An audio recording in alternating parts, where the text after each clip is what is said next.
है भाई, आधी खजूर रोज किसी को देंगे तो क्या मईशत बहाल हो जाएगी कौम की?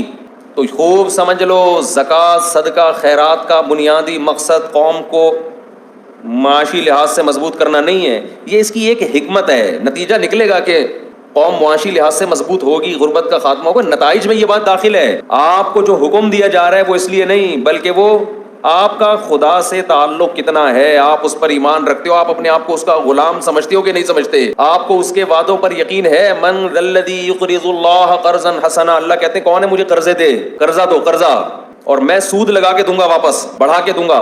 जिसको यकीन है कि रज़ाक अल्लाह है, खिलाता वो है, मैं जो दे रहा हूं ये पैसे ज़ाया नहीं हो रहे, ये रब को दे रहा हूं, वो सखावत का दरिया बनता है।